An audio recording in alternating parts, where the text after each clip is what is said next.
మంత్రి ధర్మాన నియోజకవర్గంలో శ్రీకాకుళం గార మండలంతో పాటు నగరంలోని టౌన్ హాల్లో వైఎస్ఆర్ ఆసరా సంబరాలు నిర్వహిస్తూ పూర్తయిన పనులను ప్రారంభిస్తే మాకు అభ్యంతరం లేదని శంకుస్థాపన చేయడం కొన్ని దగ్గర జరిగిందని గుండా దంపతులు తెలియజేశారు. ఈ సందర్భంగా ఎన్నికల ముందు విపక్షాల మాయమాటలు నమ్మి మోసపోవద్దని ప్రజలకు సూచించడం, పనిచేసే ప్రభుత్వాన్ని కాదంటే మీ చేతులు మీరే నరుక్కోవటం అనటం చూసే సందర్భంలో ముఖ్యమంత్రి జగన్ గతంలో మాట్లాడిన మాటలు మనం అన్వయించుకుంటే సందర్భోచితంగా ఉంటుందని గుండా దంపతులు తెలియజేశారు.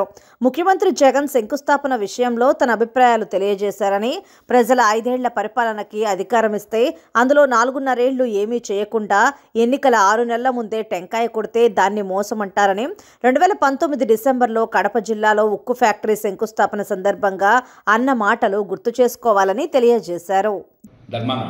ఇటీవల వైఎస్ఆర్ ఆసరా సంబరం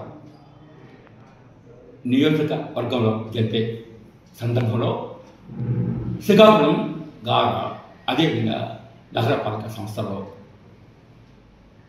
అనేక కార్యక్రమాలు చేస్తున్నారు.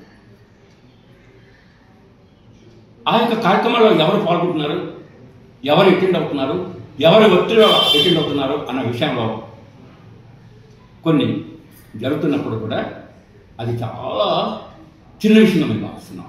అందుకోసం దాని మీద మేము మాట్లాడాలి అనుకోవడం లేదు. ప్రజలకు తెలుసు అని చెప్పి నేను ఈ సందర్భంగా మనం చేస్తున్నాను.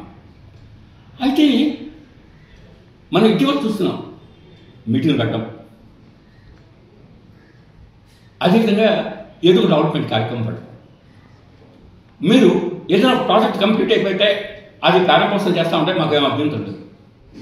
కానీ శంకుస్థాపన కార్యక్రమాలు చేస్తున్నారు. ఆ శంకుస్థాపన కూడా శాంక్షన్ అయిపోయి, పేపర్ వర్క్ కంప్లీట్ అయిపోయి, అన్నీ పూర్తి అయిపోయి ఇలా సందర్భం అయితే మాకు అభ్యంతరం లేదు. కానీ మీ శంకుస్థాపనలు ఎలా జరుగుతున్నాయంటే చాలా వరకు ఏది కంప్లీట్ కాదు. అయితే ఎక్కడికి వెళ్ళినా ఎలక్షన్స్ ఇంకా 2 నెలలు ఉండగా శంకుస్థాపన కార్యక్రమాల్ని పెట్టడం జరుగుతుంది. ఈ 2 నెలల్లో మీరు ఎన్ని పనులు పూర్తి చేయగలరు? అంటే శంకుస్థాపన బోర్డులు మీ ఉండాలి కాబట్టి మీరు ఈ శంకుస్థాపనలు చేస్తున్నారా? అదే శంకుస్థాపనలు చేసి పనులు చేసిన మా శంకుస్థాపన బోర్డుల్ని మీరు పగలగొట్టించారు. వీటి మీద యాక్షన్ ఈ రోజుకి లేదు.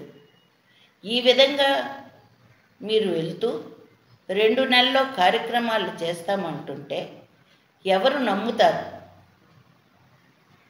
33 కోట్ల రూపాయలతో శ్రీకాకుళం నుంచి ఆమదాల వలస రైల్వే స్టేషన్ వరకు రోడ్డుకి నిధులు తేవడం జరిగింది.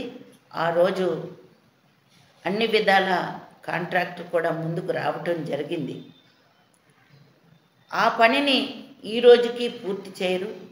అక్కడ ఎన్నో యాక్సిడెంట్లు అయ్యి ఎంతోమంది చనిపోవడం కూడా జరుగుతుంది. ఈ విషయంలో మీరు ఎటువంటి ఆసక్తి చూపించడం లేదు. గారలో ఎత్తుపోతల పథకాన్ని పెట్టాం. ఆ ఎత్తుపోతల పథకం 80% పనులు పూర్తయితే ఉన్న 20% పనులు పూర్తి చేసినట్లయితే ఈరోజు శివారు ప్రాంత భూములకి నీరెళ్ళి పంటలు పండేవి. అయితే దాన్ని కూడా మీరు ఏ స్థాయిలోనూ పూర్తి చేయటం లేదు.